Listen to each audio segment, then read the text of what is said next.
चलो एक बार और बता दो मेरे को, आवाज और वीडियो एकदम क्लियर है ना? जी क्लियर है। हाँ क्लियर है। चलो बढ़िया। तो देखो भाई, हाउ डू ऑर्गेनिज्म रिप्रोड्यूस, ये अपने चैप्टर का नाम है ना? बड़ा सिंपल सा चैप्टर है। अभी लास्ट क्लास में वो सेक्सुअल रिप्रोडक्शन जब चालू होगा वो तब थोड़ा सा कॉम्प्लिकेटेड लग सकता है, पर है ना अपन संभाल लेंगे, मत चिंता करो। स्पेशली ह्यूमंस वाला पार्ट वो थोड़ा कॉम्प्लिकेटेड लग सकता है। उसके बाद हाँ, ज्यादा बड़ा भी नहीं है, चलो ठीक है। तो सबसे पहले तो रिप्रोडक्शन होता क्या है उस बारे में बात करें। तो रिप्रोडक्शन कुछ नहीं है, एक कॉपी अपन बना लेंगे, एग्जैक्ट कॉपी खुद की बनाना, उसको बोलते हैं रिप्रोडक्शन।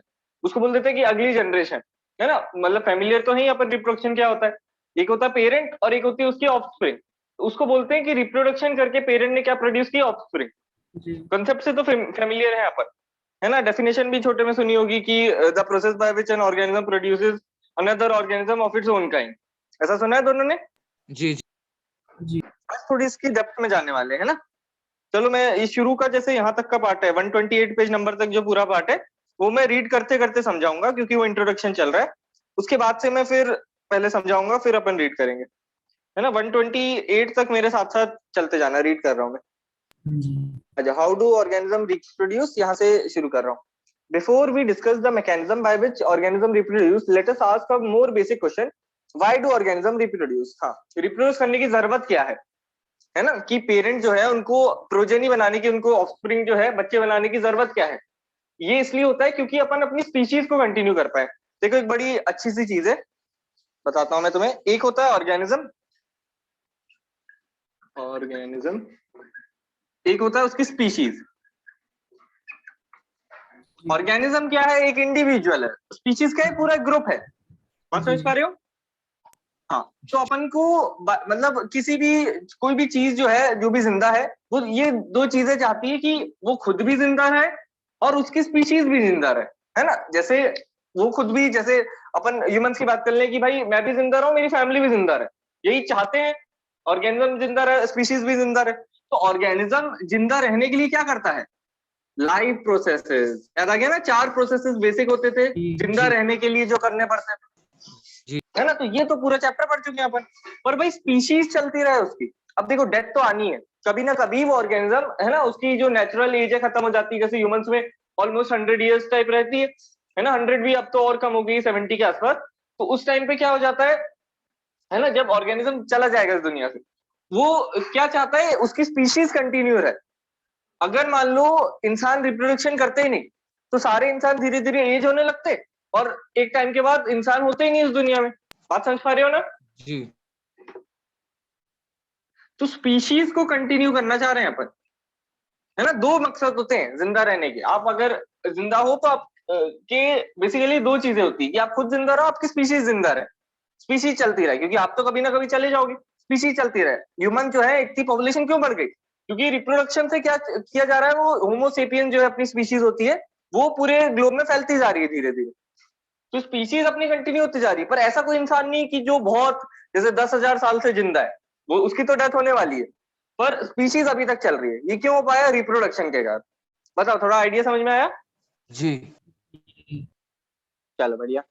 आ जाओ उसके बाद, after all reproduction is not necessary to maintain the life of an individual organism. हाँ ये देखो, अब ऐसा भी तो हो सकता है बिना रिप्रोडक्शन किए भी तो ऑर्गेनिज्म जिंदा तो रह सकता है। जी 4 जो अपन ने लाइफ प्रोसेसेस पढ़े थे उसमें रिप्रोडक्शन तो नहीं था, है ना? जिंदा रहने के लिए जरूरी नहीं है बच्चे प्रोड्यूस करें, पर स्पीशीज जिंदा रहे उसके लिए जरूरी है ये।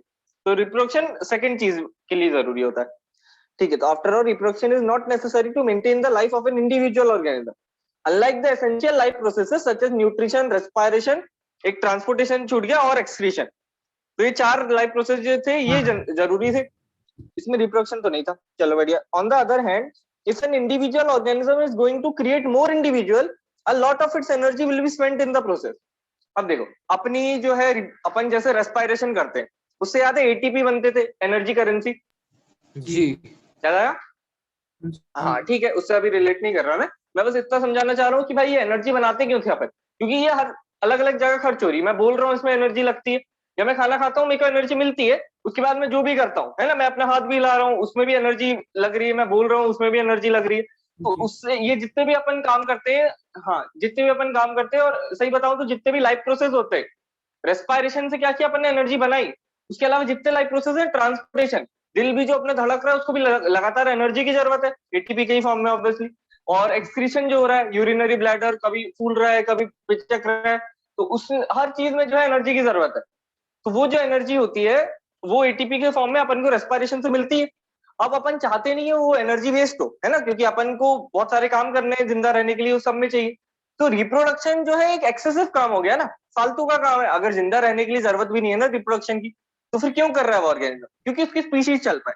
मतलब वो एनर्जी लगा रहा है इस चीज के लिए ताकि उसकी स्पीशीज कंटिन्यू हो पाए। जी बोलो, बात समझे? हाँ जी हाँ। On the other hand, if an individual organism is going to create more individual, a lot of its energy will be spent in the process. So why should an individual organism waste energy on a process it does not need to stay alive? बताओ मेरे को, क्यों waste करेगा? सोचो सोचो, हमने लिखा है। क्यों कोई ऑर्गेनिज्म वेस्ट करेगा एनर्जी रिप्रोडक्शन पे? हाँ, बोल रहा हूँ। कंटिन्यू करने के लिए। Continuous species. बहुत बढ़िया, हाँ, है ना। ऑर्गेनिज्म जिंदा रहने के लिए लाइफ प्रोसेसेस करने होते हैं, उसको रेस्पिरेशन से वो एनर्जी मिल रही है, और स्पीशीज कंटिन्यू करने के लिए भी उसको रिप्रोडक्शन जो करना पड़ेगा उसमें भी एनर्जी लगती है, और वो भी खर्च करने को तैयार है क्योंकि उसकी स्पीशीज कंटिन्यू हो पा रही है। चलो ठीक है। उसके बाद it would be interesting to discuss the possible answer in the classroom. हाँ, अपन समझ गए। उसके आगे अगले पैराग्राफ से पढ़ रहा हूँ। Whatever the answer to this question, it is obvious that we notice organism because they reproduce. हाँ, ये देखो बड़ी इंपॉर्टेंट चीज है। अपन ऑर्गेनिज्म को देख ही इसलिए पाते हैं क्योंकि रिप्रोड्यूस करते हैं। क्या मतलब है इसका? सोच के देखते हैं। जैसे एक कॉकरोच है, मान लो पूरी दुनिया में सिर्फ एक कॉकरोच होता और वो रिप्रोड्यूस ही नहीं करता, है ना, वो अपने जैसा और नहीं बनाता, तो किसी को पता ही नहीं होता कॉकरोच जैसी कोई चीज है। हो सकता है किसी एक दो इंसान को पता चलता, है ना। तो इसलिए जितनी भी अपन को जैसे बर्ड्स दिखती हैं, ये पॉइंट समझ पाए मेरा जो बोला मैंने? जी हाँ, इतने सारे ऑर्गेनिजम्स हैं दुनिया में, तभी अपन हर एक को देख पाते हैं।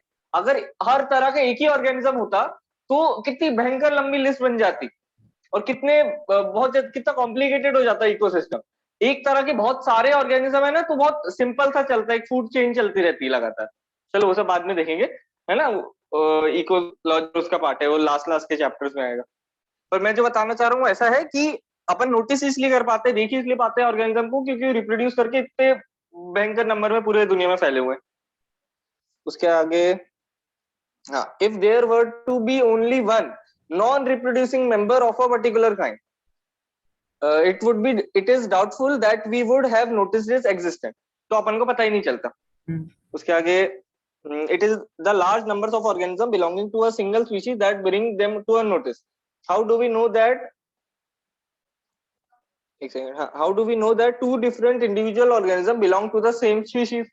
अब अपन को ये कैसे पता लगता है कि भाई दो ऑर्गेनिज्म सेम स्पीशीज से बिलोंग कर रहे हैं, है ना। ये तो अपन समझ गए कि भाई स्पीशीज जो है वो मतलब उस तरह की जो कोई भी ऐसा ऑर्गेनिज्म है उसके अपने जैसे बहुत सारे वो रिप्रोड्यूस करेगा, तो मैं बोलूंगा वो सारी ऑर्गेनिज्म उसी की स्पीशीज के हैं।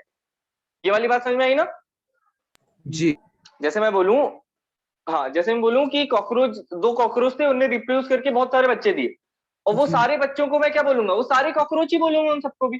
तो ये एक डायरेक्ट तरीका तो समझ में आ गया मेरे को। पर मैं बोलूं कि मैंने एक चिड़िया और, है ना, मैंने दो चिड़िया पकड़ी, और मैं ये क्या गारंटी दे सकता हूँ कि ये सेम स्पीशीज की है या अलग स्पीशीज की? तो ये काम कैसे करते हैं? तो स्पीशीज की सिंपल डेफिनेशन रहती है। स्पीशीज पहले भी शायद सुनी होगी, दो ऑर्गेनिजम्स जो कि इंटरब्रीड कर सकते हैं, यानी आपस में ब्रीडिंग कर सकते हैं और एक फर्टाइल ऑफस्प्रिंग प्रोड्यूस कर सकते हैं। चलो मैं देखता हूँ तुम्हारी बुक में क्या लिखी है। Last line, does reproducing organism create new individual that look very much like themselves? चलो इनने ज्यादा बताया नहीं है शायद, ठीक है, पर ये थोड़ा इंपॉर्टेंट पॉइंट है। एक काम कर लो, इसको राइट साइड जो खाली जगह है ना वहां पे लिख लो, two organisms can interbreed to produce fertile offspring.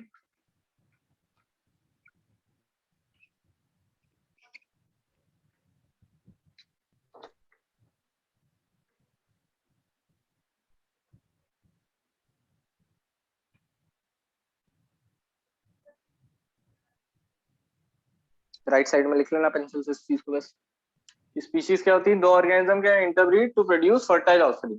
फिर इन दो ऑर्गेनिज्म को बोलेंगे सेम स्पीशीज के। मतलब समझ में आया इस चीज का? जी आ गया।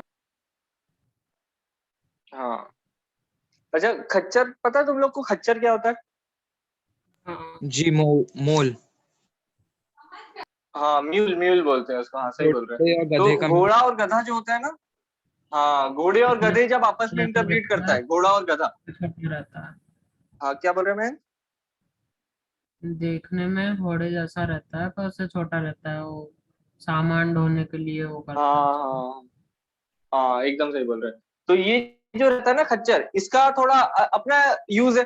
पर खच्चर के बारे में बात ऐसी रहती है कि गधे और घोड़े से इंटरब्रीड करके बनता है। यानी उन दो ऑर्गेनिज्म ने इंटरब्रीड, गधा जो है ना, डंकी जो होते हैं, वो एक स्पीशी हो गई, और हॉर्सेज है ना, घोड़े, वो एक स्पीशी हो गई। अब इन दोनों को मैंने इंटरब्रीड करा दिया। तो ये देखो, यहाँ पे तो डेफिनेशन में लिखा है दो organism can interbreed to produce fertile offspring. हाँ, इंटरब्रीड तो कर लिया गधे और घोड़े ने, पर वो सेम स्पीशीज के थोड़ी ना है ना। तो ये डेफिनेशन तो जानी चाहिए। पर आगे देखो क्या लिखा है, टू प्रोड्यूस फर्टाइल ऑफस्प्रिंग। अब जो खच्चर होते हैं ना, वो खच्चर इंटरब्रीड नहीं कर सकते। खच्चर जो है वो आपस में इंटरब्रीड नहीं कर सकते। बात समझ में आई? जी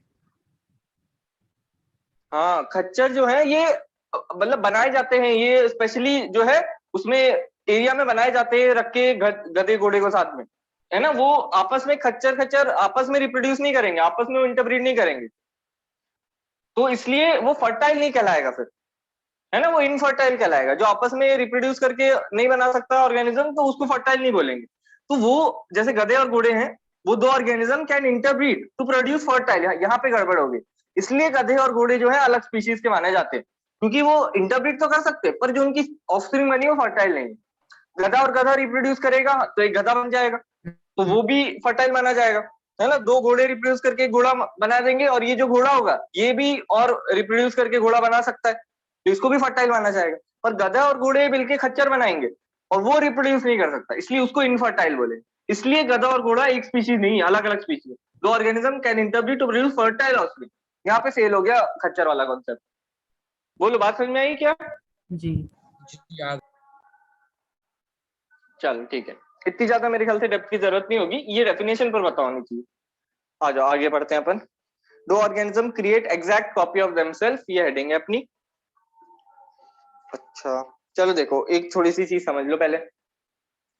अपना जो है सेल रहता है, इसमें रहता है न्यूक्लियस, और न्यूक्लियस के अंदर एक चीज रहती है धागे जैसी, इसको बोलते हैं क्रोमैटिन मटेरियल। सुना है क्या कभी? जी हाँ, क्रोमैटिन मटेरियल। मैं कुछ बोल रहा था क्या? मैं क्रोमोसोम बोल रहा था। हाँ हाँ, वो भी चलेगा। जब सेल डिवाइड होने वाला होता है तब क्रोमोसोम बन जाते हैं, तो वो सब बात की कहानी है वैसे। तो देखो, क्रोमैटिन मटेरियल रहता है इसके अंदर। क्रोमैटिन मटेरियल जो है वो क्या होता है बेसिकली, वो धागे होते हैं, बहुत लंबे से धागे से होते हैं, वो आपस में मतलब कैसे बताऊं, आपस में जैसे रुई होती है, उसमें बहुत सारे धागे आपस में बंधे हैं खुद में ही। बात समझ पाए? ऐसा होता है क्रोमैटिन मटेरियल। एक सेल, उसके अंदर उनसे न्यूक्लियस, उसके अंदर रहता है क्रोमैटिन मटेरियल। हाँ, अभी धागा क्या रहता है आपस में, हाँ, लिपटे हुए रहते हैं। अभी धागा क्या रहता है, मतलब मैं इसको धागे पे भी जूम कर रहा हूँ, और ये धागा है क्या एक्चुअली? इस धागे को बोलते हैं डीएनए। हाँ सुना है ना? जी हाँ, बहुत बढ़िया। ये धागा रहता है डीएनए का। देखो और थोड़ा अच्छे से बनाता हूँ। हाँ, एक धागे को बना रहा हूं मैं, है ना। एक धागा अकेला जो है वो ऐसा ही दिखता है, ये ऐसा दिखता है डीएनए। कभी ना कभी ऐसा फोटो तो देखा होगा कहीं ना कहीं, स्ट्रक्चर ऐसा कुछ। जी जी हाँ, बढ़िया। तो ये होता है डीएनए, और यही डीएनए ऐसे पूरे में चलता रहता है, चलता रहता है, चलता रहता है। इतना बहुत लंबा होता है, 2 मीटर लगभग लंबा होता है, एक सेल के अंदर की बात कर रहा हूँ। ठीक है, तो ये हो गया डीएनए क्रोमैटिन मटेरियल के अंदर, जो कि न्यूक्लियस के अंदर है, एक सेल के अंदर है। ठीक है, इतना अपन को थोड़ा पता होना चाहिए, फिर मैं आगे पढ़ना चालू करता हूँ। उसके आगे, organism look similar because their body design are similar, है ना। इंसान है, जैसे दो इंसान है, वो एक जैसे क्यों दिखते हैं? एक इंसान और गाय है, वो अलग दिखते हैं, एक इंसान और इंसान सेम दिखते हैं, ऐसा क्यों होता है? If body designs are to be similar, the blueprints of these designs should be similar. अच्छा, ब्लूप्रिंट का मतलब क्या होता है? मतलब कोड जैसा, समझ रहे हो? उनकी जो कोडिंग होगी, उनका जो एक तरह से मैप है जिससे वो ऑर्गेनिज्म बनेगा। डीएनए को बोलते हैं ब्लूप्रिंट है पूरे ऑर्गेनिज्म का। अगर बचपन में आपने डीएनए देख लिया तो आप बता पाओगे उसकी नाक कैसी होगी, कान कैसा होगा, सब कुछ पूरी बॉडी का आप बता सकते हो डीएनए देख के। बस इतनी तरक्की हो गई है साइंस में, है ना। डीएनए को पढ़ सकते हैं मतलब अपन लोग बेसिकली लैब के अंदर, है ना। तो लैब के अंदर क्या डीएनए को पढ़ के आप पूरा बता सकते हो कि बेबी जो बॉर्न होने वाला है अभी या बॉर्न हुआ भी नहीं, मतलब तब भी बता सकते हो कि उसकी मतलब जैसे नाक कैसी दिखेगी, कान कैसा दिखेगा, पूरा उसका शेप स्ट्रक्चर सब कुछ बता सकते हो, क्योंकि डीएनए में सब कुछ लिखा रहता है। बचपन से डीएनए में सब कुछ लिखा रहता है, जैसा बनने वाला पूरा ऑर्गेनिज्म का पूरा मैप रहता है डीएनए के अंदर। बात समझ पाए क्या? हाँ जी हाँ। तो अब जैसे दो इंसान होते हैं, है ना, दो इंसान है जैसे, उनका डीएनए 99.99% सिमिलर रहता है, पॉइंट थोड़ा बहुत 0.01% कुछ अलग रहेगा। जैसे मैं बोलूं एक इंसान है और एक गाय है, तो उनका शायद कुछ 80% सिमिलर होगा, है ना, उनमें डिफरेंस थोड़ा ज्यादा हो जाएगा। मैं बोलूं एक इंसान है और एक बैक्टीरिया, उनका कुछ 1% सेम होगा बस। थोड़ी बात समझ पाए क्या? जी हाँ, जैसे गाय जो है जैसे अपने से बहुत अलग नहीं है, गाय भी मैमल है, अपन भी मैमल है ना, तो 80% तक सिमिलर रहेगा उसका भी। पर जैसे मैं बैक्टीरिया पे ले आऊं और इंसान पे ले आऊं तो बहुत ज्यादा अलग हो गए। बैक्टीरिया से लाइफ शुरू हुई थी और इंसान तक अभी चल रही है, मतलब अपन फिनिश लाइन पे है, बैक्टीरिया स्टार्टिंग लाइन पे अभी तक, है ना। तो सबसे ज्यादा डिफरेंस है इवोल्यूशन की। जैसे मैं बात करूं तो बैक्टीरिया से शुरू हुई थी लाइफ, है ना, और इंसान तक पहुंच गई आज। इंसान के आगे और इतना कोई इवॉल्व है नहीं, तो इसलिए इंसान और बैक्टीरिया एक तरह से सबसे ज्यादा डिफरेंट है, उनका एकदम 1% टाइप सिमिलर होगा बस, है ना। और ज्यादातर जो डीएनए रहेगा वो किसका रहेगा, जैसे इंसानों में 99.9% सिमिलरिटी मिल जाएगी। तो अब ये जो 99.9% डीएनए है ना, ये एकदम सेम है इंसानों का। इससे अपन को समझ में आता है इंसान जो है, ये दो इंसान जो है इनकी स्पीशीज सेम है ना। मैं बोलूं कि दो कोई भी ऑर्गेनिज्म है दो, उनका डीएनए जो है 20% सिमिलर, तो मैं बोल दूंगा वो स्पीशीज अलग होगी भाई, है ना। सिर्फ 20% डीएनए मिल रहा है, बाकी एकदम अलग है। मैं बोलूं दो इंसान है, दो दो ऑर्गेनिज्म है जिनका डीएनए 99.99% सिमिलर है, तो मैं बोल सकता हूँ हाँ ये सेम स्पीशीज के होंगे। थोड़ा कॉन्सेप्ट समझ में आया? हाँ चलो ठीक है, बढ़िया। ठीक है, तो organism look similar because their body design are similar. Body design same है, इंसान इंसान की जैसा क्यों दिखता है, पूरी डिजाइन ही सेम है अंदर से। अंदर से यानी कहा डीएनए पूरा ब्लूप्रिंट सेम है, पूरा नक्शा एकदम सेम है। If body design are to be similar, the blueprints of the design should be similar, यानी डीएनए सेम होगा दोनों का। Thus reproduction at its most basic level will involve making copies of the blueprint of the body design। हाँ, तो अब reproduction में क्या होने वाला है, ये डीएनए में को कॉपी करना पड़ेगा। बात समझ पा रहे हो? कोई ऑर्गेनिज्म है, उसका ये डीएनए है, उसको बच्चे देने हैं, है ना, उसको बच्चे देने तो रिप्रोड्यूस करना है, तो हर एक बच्चे में एकदम सेम डीएनए जाना चाहिए ना, तभी तो सेम स्पीशीज का होगा, है ना। वरना जैसे कोई घोड़ा है, उसका बच्चा गाय नहीं हो सकता ना। तो ऐसा क्यों नहीं हो पा रहा है, क्योंकि जो घोड़ा का जो डीएनए है वो एग्जैक्ट का एग्जैक्ट उसके बच्चे में गया है। बात समझ पाए मेरी? जी जी हाँ, तो ये कंसेप्ट समझना जरूरी है कि डीएनए क्या है, अपना ब्लूप्रिंट है ना, पूरा सब कुछ लिखा हुआ है डीएनए में, कैसा पूरा बच्चा डेवलप होने वाला है। तो ये जो डीएनए है जैसे पेरेंट है ना, तो पेरेंट में जो ये डीएनए है ये ऐसा का ऐसा ही बच्चे में जाना चाहिए। अब एकदम सेम नहीं जाता है, ये भी बात। अच्छा, ऐसा कभी नोटिस भी किया होगा, कभी ऐसा बोलते हैं जैसे रिश्तेदारी बोलते हैं कि नाक मम्मी पे गई है, कान पापा पे, ऐसा कुछ सुना है? जी जी हाँ, तो ऐसा क्यों हो रहा है, आधा इधर आधा उधर? क्योंकि अब ये वाली चीजों में अभी बता रहा हूँ ना, ये अगले चैप्टर में भी आएगी। इसका जस्ट अगला जेनेटिक्स वाला जो चैप्टर है, मेरे ख्याल से क्या नाम है तुम्हारे में, हेरिडिटी इवोल्यूशन शायद। हाँ हाँ हाँ, ठीक है, उसमें थोड़ी बहुत जेनेटिक्स आएगी, मैं बताऊंगा क्या होता है वो सब, तो उसमें आएगा ये सब। पर ठीक है, हल्का सा सुन सकते हो अभी। ये क्या है, मान लो किसी पेरेंट का डीएनए, तो इसका एग्जैक्ट आधा, और जैसे है ना, ये किसी मम्मी का डीएनए और जो पापा का जो डीएनए होगा उसका भी एग्जैक्ट आधा मिलके जुड़ जाएंगे। अब वो आधा आधा आपस में भी सेम होगा। बात समझ पा रहे हो ना, क्योंकि है तो दोनों इंसान ही, मम्मी और पापा। बात समझ पाए? जी जी हाँ, तो अब हाँ, अब ये जो होता है ना, जो भी ये जो डीएनए जुड़ते हैं, अब यहाँ पे ये जो हो रहा है, दो अलग अलग बॉडी के आखिर डीएनए जुड़ रहे हैं, ये होती है केमिकल रिएक्शन। जब डीएनए जुड़ते हैं सारे, ये केमिकल रिएक्शन होती है, और बीच बीच में थोड़े बहुत फेलियर हो जाते हैं, थोड़ी बहुत चीजें अलग हो जाती है। आप जैसे मैं बोलूं, तुम एकदम आधा आधा नहीं हो ना अपने मम्मी पापा का, हल्का सा तुम्हारा खुद का भी कुछ अलग है तुम में। ये वाली बात समझ पाए? जी हाँ, जैसे ऐसा कभी नोटिस किया होगा कि पापा की हाइट इतनी है, मम्मी की हाइट इतनी है, बेटे की हाइट उससे भी और ऊपर है, ऐसा नोटिस किया है कभी किसी घर में, कभी देखा हो? हाँ, तो ऐसा क्यों हो गया भाई? मतलब इस हिसाब से चले कि आधा डीएनए आ गया, तो उस हिसाब से तो क्या होना चाहिए था, उसकी हाइट जो है उन दोनों का एवरेज आ जानी चाहिए थी। ऐसा नहीं होता। पर तो इसमें क्या हुआ बेसिकली, इसके जब डीएनए जो मिले होंगे, जब मम्मी और पापा के जब डीएनए मिले होंगे आपस में, तब ये केमिकल रिएक्शन होती है। तो इसमें थोड़े बहुत बीच में फेलियर हो जाते हैं, थोड़ी बहुत कुछ चीजें, जैसे डीएनए है, ऐसा होता है डीएनए, है ना, तो उसका कुछ एक दो सीक्वेंस गड़बड़ हो गया, कुछ गड़बड़ हो गया, देखो बीच में मैंने ग्रीन कर दिया, है ना, तो वो सीक्वेंस हल्का सा गड़बड़ हो गया। तो उससे क्या होगा, उसमें फिर बॉडी में चेंज आने लगते हैं, क्योंकि आपने ब्लूप्रिंट बदल दिया, है ना, आपने नक्शा बदल दिया, तो अब क्या होने वाला है, थोड़ा बहुत उसमें चेंज होने वाले हैं बॉडी में। तो हल्के फुल्के उन चीज को बोलते हैं, उस चीज को बोलते हैं वेरिएशन। और ये जो मैंने बताया कि आधा आधा सेम होते हैं, सिंपल सी चीज है। अब ये अगले चैप्टर पे चला गया मेरे को लग रहा है। देखो क्या है, हेरिडिटी बोलते हैं कि जो जो सिमिलैरिटी होती है ना, पेरेंट और ऑफस्प्रिंग के बीच में, है ना, पेरेंट और प्रोजेनी के बीच में जो सिमिलर होता है उसको बोलते हैं हेरिडिटी। और वेरिएशन बोलते हैं जो प्रोजेनी में कैरेक्टरिस्टिक अलग चीज होती है, जो पेरेंट्स में होती ही नहीं। चलो थोड़ी बात समझ पाए क्या? ये सब बेसिक अभी जी काम आने वाला है, मत चिंता करो। ये लास्ट का जो हाँ आपने बताया वो वाली लाइन में समझ में नहीं आई। हाँ हाँ, देखो दो चीजें होती हैं, हेरिडिटी और वेरिएशन। हेरिडिटी हाँ यानी जो भी सेम होता है पेरेंट और बच्चे के बीच में, जो भी सेम होता है उस सबको हेरिडिटी बोलते हैं। क्योंकि वो सेम क्यों है, क्योंकि वो डीएनए जो है, दो कॉपीज थी डीएनए की, वो आपस में जुड़ गई, तो बहुत सारा डीएनए वैसा का वैसे ही रहेगा। पर कुछ क्या होता है, कुछ पार्ट डीएनए का थोड़ा सा बदल जाता है, केमिकल रिएक्शन है, थोड़ा सा खिसक जाता है, कुछ प्रॉब्लम हो जाती है। तो ये जैसे मैंने ऊपर बनाया, देखो हल्का सा ग्रीन कर दिया अभी, तो ये है वेरिएशन। कोई भी ऐसी चीज जो कि अलग है बच्चे में, जो पेरेंट्स में है ही नहीं। जैसे मैंने हाइट का बताया था कि हाइट भाई वो बच्चे में एकदम ही अलग थी, वो पेरेंट्स में थी ही नहीं उन दोनों में, तो वो चीज मैं बोलूंगा ये वेरिएशन है। पर अगर उसकी नाक मम्मी की जैसे दिख रही है तो ये हेरिडिटी है। बोलो बात समझ पाए क्या थोड़ी?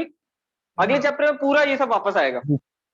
हाँ, ये एनसीईआरटी की आदत है, थोड़ा ऐसे कनेक्ट करती हुई चलती है, अच्छी भी है थोड़ी, है ना, सारे चैप्टर तुम देखोगे आपस में काफी कनेक्टेड रहते हैं। चलो, दस reproduction at its most basic level यानी डीएनए की बात कर रहे हैं, will involve making copies of the blueprints of the body design. तो पहले क्या करना पड़ेगा, कॉपी करना पड़ेगा, डीएनए को कॉपी करना पड़ेगा। In class 9th we learned that the chromosome in the nucleus of a cell contain information for inheritance of features from parents to next generation in the form of DNA molecules, है ना। यही मैंने जो यहाँ पे तुम्हें सामने बता दिया था, सेल के जो न्यूक्लियस है उसके अंदर क्रोमैटिन मटेरियल जो कि एक धागा रहता है, वो धागा क्या है, धागा वो एक्चुअली डीएनए। तो डीएनए जो है वो वही आपस में ऐसे रोल किया हुआ है, आपस में ही बंधा हुआ है खुद में। फिर the DNA in the cell nucleus is the information source for making proteins. अच्छा, अब एक चीज और याद आ रही होगी, शायद मैंने डाइजेशन में बताई थी, अपन पूरे जो है, अपनी पूरी बॉडी जो है किससे बनती, प्रोटीन से। याद आ रहा है सब? जी जी जी हाँ, मैंने ऐसा कुछ बताया होगा कि पेप्सिन जो है वो इनएक्टिव फॉर्म में अपन स्टोर करते हैं, क्योंकि भाई एक्टिव में करेंगे तो प्रोटीन को अपनी पूरी बॉडी को ही डाइजेस्ट कर जाएगा वो। जी याद आ रहा है कैसा? हाँ, तो बस इतना याद रखना है कि भाई अपनी जो बॉडी है वो क्या है, पूरी प्रोटीन है। तो अभी जो डीएनए है, इससे ये क्या है, कोड है ना, ये डीएनए जो है कोड है, इससे अपन फिर डिकोड करते हैं इसको, डीएनए में क्या लिखा हुआ है इसको डिकोड करती है अपनी बॉडी, करती है मतलब, और वो प्रोटीन बनाती जाती है उस हिसाब से, जैसा डीएनए बोलता है एकदम एग्जैक्ट वैसा बनाती है ना, वहां पे गड़बड़ियां नहीं होती। ये इस चीज में गड़बड़ हो सकती है कि मम्मी और पापा का डीएनए जब ज्वाइन हुआ तब वहां पे थोड़ी बहुत गड़बड़ होती है, वही चांस होता है ये वेरिएशन का, थोड़ी बहुत चीजें अलग हो जाती है। चलो ठीक है, अभी तक कोई डाउट तो नहीं आ रहा है ना? नहीं। नहीं ये इंट्रोडक्शन टाइप ही चल रहा है चैप्टर का, और ये जितनी अभी इंट्रोडक्शन में इतने जितना गहराई में बात बता दी है, इतना सब आगे होगा नहीं, आगे बड़ा सिंपल सा हो जाएगा कुछ टाइम के लिए चैप्टर अभी। ठीक है, ये दो ही पेज है इंट्रोडक्शन वाले, इसलिए मैं साथ साथ ही पढ़ रहा हूँ, क्योंकि फिर मैं खुद बताने लगूंगा तो मैं और आगे निकल जाऊँ। तो एग्जैक्ट अपन एनसीईआरटी पे ही चल रहे हैं। फिर if the information is change different proteins will be made, different proteins will eventually lead to altered body design. तो अब क्या होगा, ये देखो जैसे ये वेरिएशन आ गया यहाँ पे हल्का सा ग्रीन कर दिया, तो यहाँ पे क्या हुआ, हल्का सा डीएनए में कुछ प्रॉब्लम आई है ना, डीएनए का कुछ वो चेंज हो गया, कुछ कोड चेंज हो गया है। तो अब कोड चेंज हो गया है तो प्रोटीन भी उस हिसाब से बनेगा, तो प्रोटीन उस हिसाब से बनेगा, यानी अब बॉडी डिजाइन बदलने लगेगी, है ना। यहाँ पे मान लो कोड था कि इसकी आयरिस का कलर ब्लैक होना चाहिए, फिर वो थोड़ा सा चेंज हो गया तो उससे हो गया कि आयरिस का कलर ब्लू होना चाहिए। तो अब जो प्रोटीन बनेगा वो कैसा बनेगा, ब्लू कलर का प्रोटीन बनेगा, जो आयरिस के अंदर जो प्रोटीन होगा। तो आंखें कैसी हो जाएंगी, बच्चे की आंखें ब्लू हो जाएंगी, जबकि पेरेंट्स में से किसी की आंखें ब्लू नहीं थी, ये वेरिएशन के कारण हो गया। बात समझ पाए क्या? हाँ बोलो बोलो। जी हाँ चलो ठीक है। तो different protein will eventually lead to altered body design, इसलिए बॉडी डिजाइन बदल जाएगी। तो रिप्रोडक्शन की प्रोसेस अपन को बड़े अच्छे से समझ में आ गई यहाँ। डीएनए क्या होगा, आधा आधा बटेगा, मम्मी और पापा का ज्वाइन होगा जब, तब थोड़ी बहुत प्रॉब्लम आ सकती है। तो तब जो भी प्रॉब्लम आएगी उसको बोलते हैं वेरिएशन, है ना। तो वो वेरिएशन के कारण एक अलग टाइप के कैरेक्टर कुछ बच्चे में दिखेंगे जो मम्मी और पापा दोनों में ही नहीं थे। और पर ज्यादातर जो डीएनए होगा एकदम सेम लगेगा, है ना। बहुत ही कम वेरिएशन आते हैं। ज्यादातर जो डीएनए होगा 99% जो डीएनए होगा एकदम सेम होगा, तभी तो इंसान का बच्चा इंसान तभी तो बनता है, क्योंकि 99% डीएनए एकदम सेम रहता है। तो 99% सेम रहेगा, बस बहुत एकदम 0.001% कहीं वेरिएशन आ जाएगा। तो उस वेरिएशन के कारण कुछ नए कैरेक्टर दिखेंगे। और ये जो 99% एकदम सेम है इसको बोलते हैं हेरिडिटी, जिसके कारण एकदम सेम कैरेक्टर दिखते हैं, या तो मम्मी या पापा के। चलो ठीक है। उसके बाद therefore a basic event in reproduction is the creation of a DNA copy. हाँ, तो अब अपन ये बात समझ पाए कि भाई एक इवेंट, एक बहुत इंपॉर्टेंट इवेंट क्या है रिप्रोडक्शन का, कि डीएनए की कॉपी बन रही है। बात समझ में आई ना? कॉपी क्यों करनी पड़ी ये बात भी समझना। डीएनए को ऐसे आधा आधा काट के जोड़ देना, ये तो बच्चे वाली चीज तो पूरी हो गई। पर ऐसा तो नहीं सकता ना कि मम्मी के पास भी आधा डीएनए रहे। इनको या तो कॉपी बनानी पड़ेगी। बात समझ पाए ना? बताओ। जी समझ। एक हाँ, बार ये आधा डीएनए हाँ हाँ कोई नहीं, ये देखो आधा डीएनए अपन मैं ले जाके प्रोजेनी में जोड़ दूं, यहाँ तक तो बात ठीक थी। पर ये मम्मी थोड़ी ना सर्वाइव कर पाएंगे आधे डीएनए के साथ, उनको तो पूरा चाहिए ना। तो अपन को डीएनए को कॉपी भी करना पड़ेगा, उतना को उतना, जितना ले जा रहे हो उतना देके भी जाओ। बोलो, बात समझे क्या? जी चलो ठीक है। उसके आगे therefore a basic event in reproduction is the creation of a DNA copy. Cells use chemical reaction to build copies of their DNA, है ना। तो अब या तो वो ज्वाइनिंग वाला जो पार्ट बताया था, या जो कॉपी कर रहे हैं, तो इन सब में ये सारी केमिकल रिएक्शन, इन सब में क्या होगा, थोड़े बहुत वेरिएशन, कुछ कुछ चीजें गड़बड़ हो जाएंगी बीच में। Cells use chemical reaction to build copies of their DNA. This creates 2 copies of the DNA in a reproducing cell.